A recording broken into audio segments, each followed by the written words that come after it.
Hyderabad transmitter দক্ষিণ খান। এখানে আমি যে শাহজালাল সাহেব আছে, উনি হচ্ছেন প্রজেক্টের মালিক। ওনার সাথে কথা বলে আমি অনেক আকুতি মিনতি করে প্রজেক্টটা নিয়েছি, যে আমি আমার ফ্যামিলি অনেক দরিদ্রভাবে চলাফেরা করি, যে বলছি যে প্রজেক্টটা যদি দেন তাহলে আমি আমার পরিবার নিয়ে খুব সুন্দরভাবে, যেই হোক অসহায় হোক আর যেই হোক। আর ম্যানেজাররা বলছে যে ও একটা অসহায় ছেলে, আপনারা দেখেন ওর সাথে কথা বলে যদি কিছু ভালো হয়, একটা সমঝোতার মাধ্যমে আপনারা ব্যবসা করেন, সমস্যা নাই। ওনারা বলছে না, এককভাবে ও কোনো কিছুতেই করতে পারবে না ব্যবসা। আমরা 16-17 বছর খাই নাই, আমাদের নামে এই মামলা, এইটা সেটা নানান ধরনের কথা বলছে, যে একদিনও কাজ চালাতে পারবে না যদি ওর কাছ থেকে আর এক গাড়ি মাল নেন। এরকম বিষয়ে পরে আমি ভুক্ত অনেকের কাছেই গিয়েছি, অনেকের কাছে বলতে আলামিন ভাইয়ের অফিসে গিয়েছি, আলামিন ভাইকে ফোন দিয়েছি। এরপরে মঈন সরকার ওনাকে অনেক রিকোয়েস্ট করেছি, ভাই যে আমি দরিদ্রতা মাঝে আমার বড় ভাই প্রায় 6-7 মাস আগে মারা গেছে। তার ফ্যামিলি, তার ওয়াইফ, তার বাচ্চা, 2.5 বছরের বাচ্চা। হ্যাঁ, ওর পুরো দায়িত্বটাই আমার উপর। আমি আর কি পুরো ফ্যামিলিটাই আমার দেখতে হবে। আমার বাবা মা আছে, আমার ভাই আছে ছোট, আমার বড় ভাইয়ের স্ত্রী, বড় ভাইয়ের বাচ্চা, সবকিছুই আমার একদম যাবতীয় টোটাল খরচ, বাসা ভাড়া সবকিছুতেই আমার দেখতে হয়। পরে আমি এগুলো সবকিছু বলছি যে ভাই আমার এটা নিয়ে ইয়া করেন না, আরো অনেক প্রজেক্ট আছে, আশেপাশে অনেক প্রজেক্ট আছে, আমার ওগুলা কোনো কিছুই লাগবে না, আমি এটা একটা মাত্র প্রজেক্ট আমি তার কাছে রিকোয়েস্ট করে চাইছি, চাওয়ার পরে উনি আমাকে দিছে। এটা নিয়ে ভাই ইয়া করেন না, যদি কোনো কিছু হয় আমাকে বলেন, বা কোনো কিছু আপনাদের চাওয়া থাকলেও সেটাও বলেন না তুই কোনো ব্যবসা করতে পারবি না, এখানে আরো নেতাকর্মী আমার সাথে আছে, আমার সাথে রাজনীতি করে, ওয়ার্ডের ইয়ারা আছে, সবাই মিলে করবে, তুই এখানে আসিস না, আসলে বহুত ঝামেলা হবে, এটা নিয়ে তুই পরে এলাকায় টিকতেও পারবি না। যদি ক্ষমতার দম্ভে পড়ে সাংবাদিকদেরকে আমাদের প্রতিপক্ষ বানানোর চেষ্টা করি, এটা দিন শেষে এটা ভালো হয় না। এটা গত সরকার ফ্যাসিবাদ তারা হারে হারে টের পাচ্ছে। সো এই টের পাওয়াটা যদি আমাদের বর্তমান রাজনীতিবিদরা না বুঝতে পারে, তারাও এক সময় বুঝবে যখন আর সময় থাকবে না। আপনি বিএনপি করেন নাকি জামাত করেন নাকি এনসিপি করেন নাকি অন্য কোনো দল করেন, সাংবাদিক কাউকে তোয়াক্কা করে না, কাউকে ভয় করে না। সাংবাদিক এই দেশের চতুর্থ স্তম্ভ, এবং সাংবাদিকতা করতে যেয়ে যদি এহেন ধরনের বাধা বিপত্তি বা এহেন ধরনের নেক্কারজনক হুমকি ধামকি আসে, পরবর্তীতে আমরা সাংবাদিকরা আরো বৃহৎ থেকে বৃহৎ কর্মসূচি হাতে নেব, পেন ডাউনের মতো কর্মসূচি হাতে নেওয়ার পদক্ষেপ নেব ইনশাল্লাহ। বদরুল আলম মজুমদার ভাই যে সংবাদটি করেছেন এটি তার কাজ, এবং আমরা সাংবাদিকরা প্রতিনিয়ত কিন্তু সমাজের যে অসঙ্গতিগুলো রয়েছে সেগুলোই কিন্তু আমরা সংবাদ মাধ্যমে তুলে ধরি। তো সেই সত্য কথা তুলে ধরার জন্য যদি প্রাণনাশের হুমকি দেওয়া হয়, আমার এক সহকর্মী বলেছেন যে আসলে আগামী 24 ঘন্টা, আমরাও বলতে চাই যে আগামী 24 ঘন্টার ভিতরে যারা প্রশাসনের যারা এখানে রয়েছেন তারা অবশ্যই এই যে দাবি নিয়ে দাঁড়িয়েছি, বিষয়টা একদম পরিষ্কার, এখানে কোনো লুকোচুরি নাই।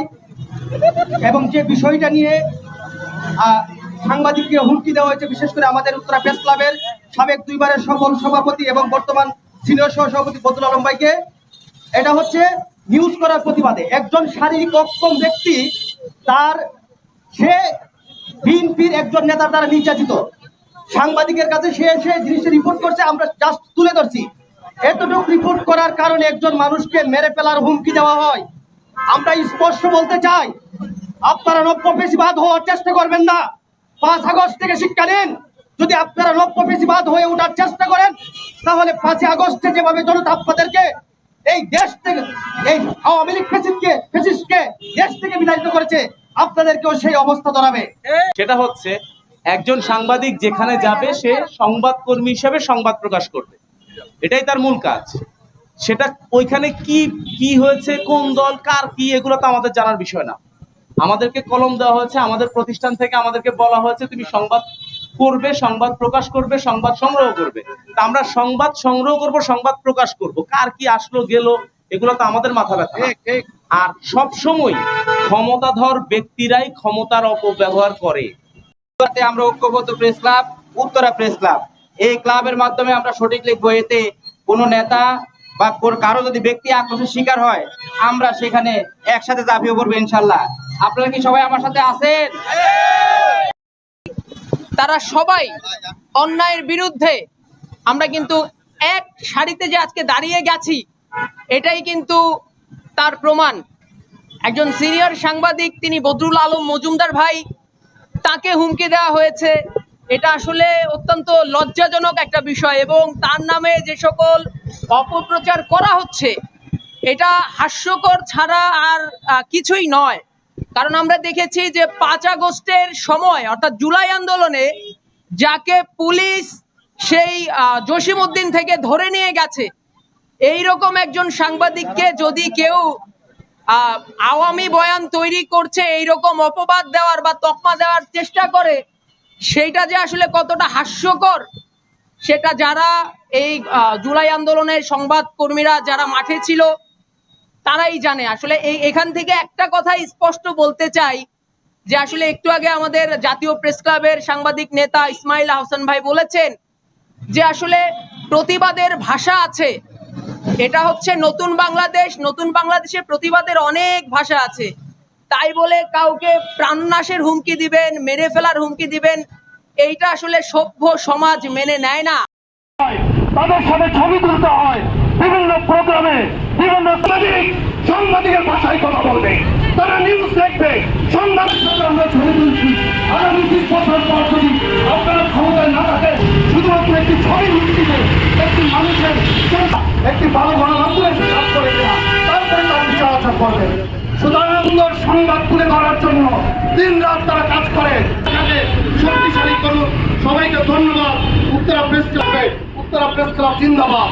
আল্লাহ জানে ন্যায়ের পক্ষে থেকেই উত্তরা প্রেস ক্লাব আজ এই পর্যন্ত তাদের বিরুদ্ধে যে প্রপাগান্ডা চালানো হচ্ছে তার প্রেক্ষিতে আমাদের এই মানববন্ধনকে তার গুরুত্বপূর্ণ বক্তব্য রাখার জন্য অনুরোধ করছি। রাজনীতি হওয়ার চিন্তা করি আমরা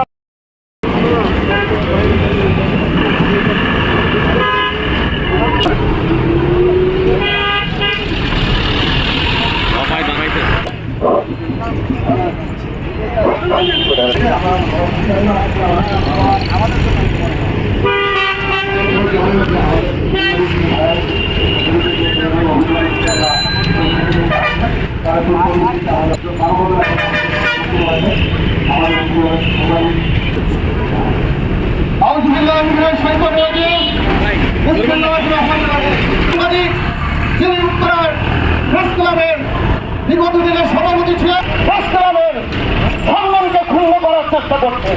তাদের দেখেন